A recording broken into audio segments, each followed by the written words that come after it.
Astrology fans, brace yourself. Your birth chart doesn't matter nearly as much as you've been told. Yes, the planets were in a certain alignment when you were born. Yes, that's interesting. But if you think your life path is locked in because of a chart, you're missing the one factor that can actually change your future.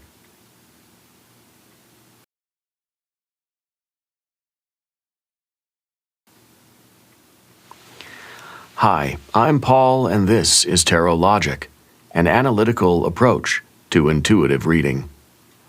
Why the birth chart feels so important. Astrology gives you a cosmic blueprint. It's personal, detailed, and honestly, it's fun to dive into. But the danger is that people start treating it like a sentence instead of a map. They say, "I can't help it. I'm a Scorpio. This relationship won't work. We're incompatible signs." That's not insight.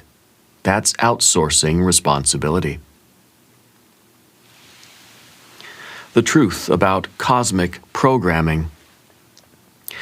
Even if the birth chart reflects certain personality tendencies and life themes, those tendencies are not destiny.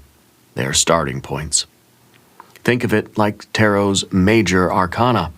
They outline big life forces, but how you play them out depends entirely on your choices, habits, and self-awareness. A chart can suggest your wiring, but it's your lived decisions that determine the outcome. The problem with overreliance: when you over-identify with your chart, you look for excuses instead of solutions.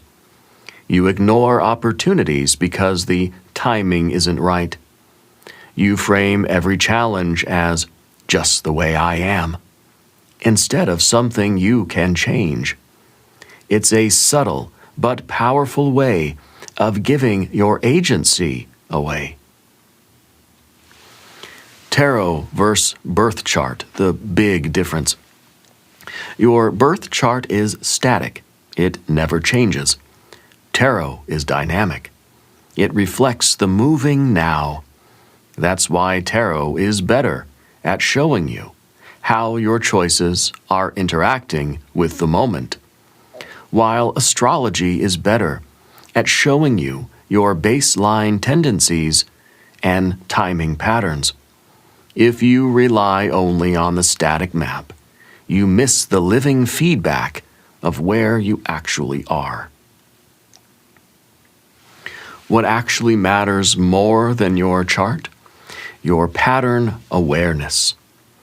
You can have the most favorable chart in the world and still sabotage yourself if you can't see your own loops and blind spots. Your choices in the present.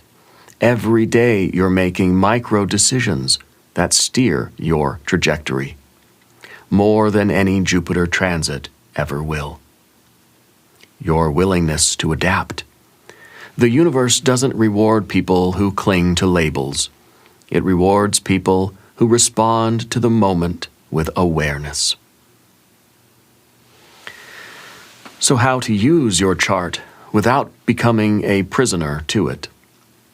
Start with self-awareness, not predictions. Read your chart as tendencies, not prophecies. Layer with tarot for real-time feedback. Ask the cards, given my chart's tendencies, what action makes the most sense right now? Track change over time. Notice when you're defying your chart's expectations and celebrate it. That's proof of agency.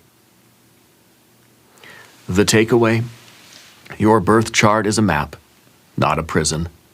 It can describe the terrain, but you choose the route.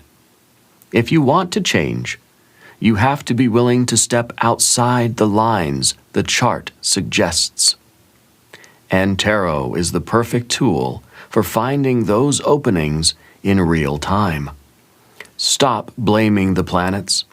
Start using them as one piece of a much bigger, more flexible picture. If this episode gave you a new way to think about astrology and tarot, subscribe to Tarot Logic. We mix insight with accountability, so you can stop hiding behind cosmic excuses. Until next time, read with clarity, read with structure, and always read with logic.